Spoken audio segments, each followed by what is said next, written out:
चलिए देखते हैं आगे।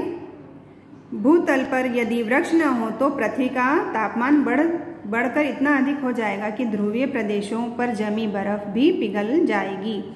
मतलब अगर पेड़ पौधे कम हो जाएंगे इस पृथ्वी से तो पृथ्वी का तापमान बढ़ जाएगा, मतलब पृथ्वी बहुत गर्म होने लगेगी, जिससे क्या होगा, जो ध्रुवीय क्षेत्र है, जहाँ पर बर्फीले क्षेत्र हैं, पहाड़ हैं, जहाँ पर बर्फ रहती है, उस जगह क्या होगा, ज़्यादा गर्मी पड़ने से वहाँ की बर्फ पिघलने लगेगी। और बर्फ पिघलने से क्या होगा, उस बर्फ के पिघलने से पृथ्वी पर जल की मात्रा इतनी अधिक हो जाएगी कि पृथ्वी उसमें समा जाती। अगर गर्मी बढ़ जाएगी तो क्या होगा कि बर्फ इतनी ज़्यादा पिघल जाएगी कि हमारी जो पृथ्वी है वो पानी में आसानी से डूब जाएगी। अगर पेड़ पौधे नहीं होंगे तो कितना बड़ा नुकसान होगा हमारा, ये मानव जाति समाप्त ही हो जाएगी जब पूरी पृथ्वी खत्म हो जाएगी। तो तब न पृथ्वी पर मानव रह पाता, न पशु पक्षी और न वनस्पति जगत ही, है ना। अगर पेड़ पौधे नहीं होंगे तो पृथ्वी का तापमान बढ़ जाएगा, और जब पृथ्वी का तापमान बढ़ेगा तो बर्फ पिघलेगी ध्रुवीय प्रदेशों की, और जब बर्फ पिघलेगी तो पृथ्वी का जल स्तर बढ़ जाएगा, समुद्रों में जल स्तर बढ़ जाएगा और वो पूरी पृथ्वी को ढक लेगा, जिससे मानव और पशु पक्षी वनस्पति जगत खत्म हो जाएगा, समाप्त हो जाएगा। वन उपज का उपयोगी गृह निर्माण, मेज कुर्सी, दरवाजे खिड़कियां, बैलगाड़ी, कृषि उपकरण, खिलौने, खेल की सामग्री, वाद्य यंत्र, नौकाएं, खंबे, पुल, कागज, माचिस आदि बनाने में किया जाता है। जनसंख्या विस्फोट के फलस्वरूप अधिक खेती के लिए वनों की कटाई बढ़ती गई। नदी घाटी परियोजना को पूरा करने तथा रेल मार्गों एवं सड़कों का विस्तार करने के लिए भी वनों का सफाया किया गया है। आबादी बढ़ रही है तो क्या जगह भी कम होती जा रही है, क्योंकि क्या होता है, अगर जनसंख्या बढ़ेगी तो सबको अपना रहने के लिए मकान चाहिए और क्षेत्र बढ़ता जाता है फिर, और जहाँ पर भी मकान बने वहाँ पर फिर सड़कें भी चाहिए, सारे साधन चाहिए। तो उसके लिए क्या होता है, पेड़ पौधों को काटते जाते हैं और वहाँ पर मानव अपनी बस्ती बनाता जाता है।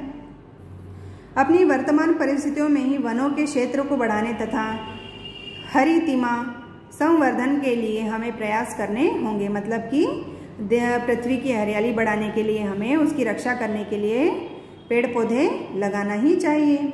जहाँ नहरों तथा सड़कों का निर्माण किया गया है उसके किनारे वृक्ष लगाए जा सकते हैं, है ना। जहाँ पर नहरें हैं, सड़क के किनारे जहाँ पर खाली जगह होती वहाँ पर हमें वृक्ष लगाना चाहिए।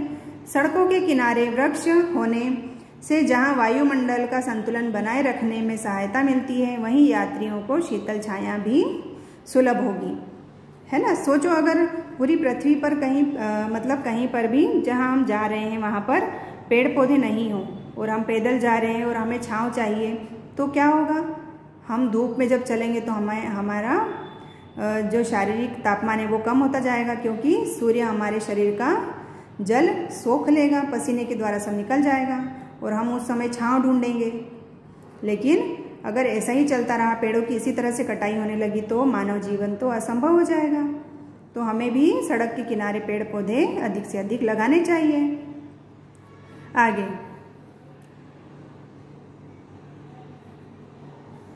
वहाँ यात्रियों को शीतल छाया भी सुलभ नहीं होगी। आम के आम गुठलियों के दाम। भारत सरकार द्वारा अपनाई गई वन नीति के अनुसार देश के 33% भूभाग पर वन होने आवश्यक है ना। सरकार की अब ऐसी नीति बनी है कि पृथ्वी के 33% भाग पर, 33% भाग पर वन या वन मतलब पेड़ पौधे होने चाहिए। विगत दशकों में वनों की अंधाधुंध कटाई होने से देश में वनों का क्षेत्र घटकर 20% से भी कम रह गया है ना। पेड़ पौधे इतने कट रहे हैं कि जो 33% का जो नियम बनाया गया था वो अब कम होकर कितना हो गया है, 20%। वनों की इस कमी की पूर्ति हेतु सामाजिक वृक्षारोपण कार्यक्रम व्यापक स्तर पर चलाया गया।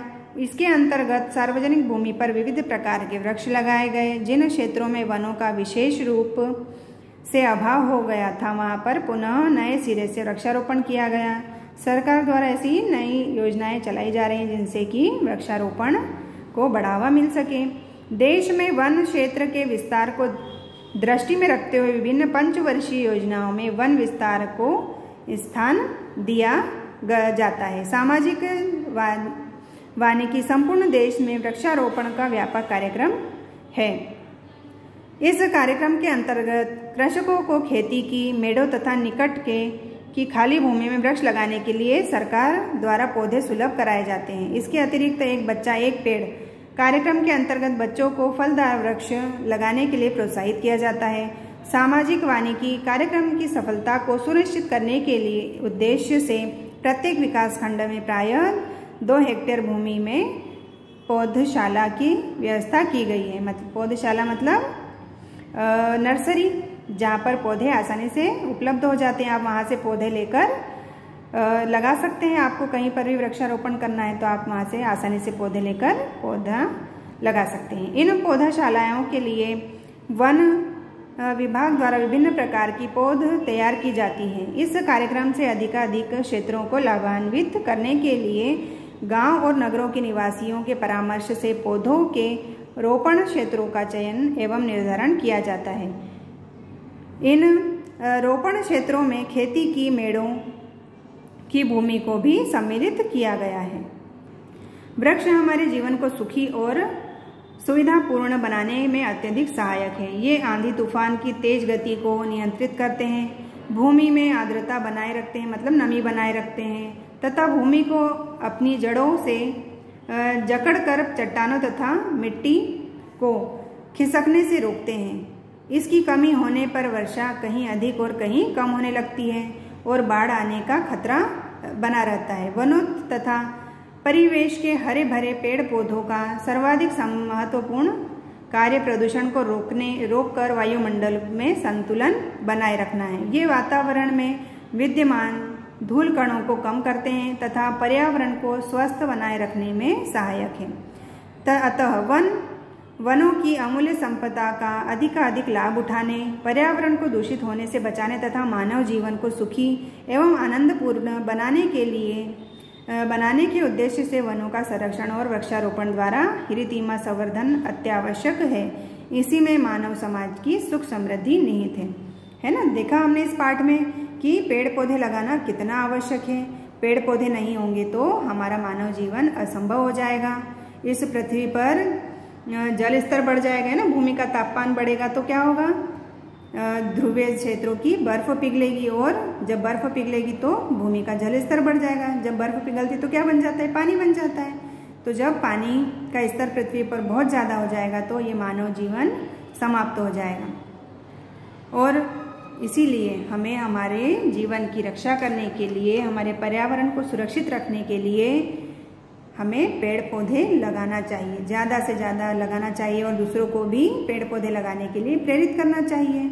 हमें जब जन्मदिन हम मनाते हैं तो हमेशा नियम बनाना चाहिए कि जब भी हमारा जन्मदिन आए, घर में परिवार में किसी का भी हो या बच्चों का हो, तो आप एक पौधा लगाने की आदत डालिए। हर साल एक पौधा आप लगाइए, आपको बहुत अच्छा लगेगा और उसका फ़ायदा भी मिलेगा। हमारा वातावरण शुद्ध होगा। आप सभी बच्चे जब एक एक पौधा लगाएंगे तो, है ना। तो ये हमारा कर्तव्य है कि हमें अपने वातावरण की, हमारे पर्यावरण की रक्षा करनी है तो हमें पेड़ पौधे अधिक से अधिक लगाना चाहिए और हमारे पर्यावरण की रक्षा करना चाहिए। तो आज का ये पाठ था हमारा, है ना। आशा करती हूँ आपको अच्छे समझ में आया होगा। आज के लिए इतना ही। जय हिंद।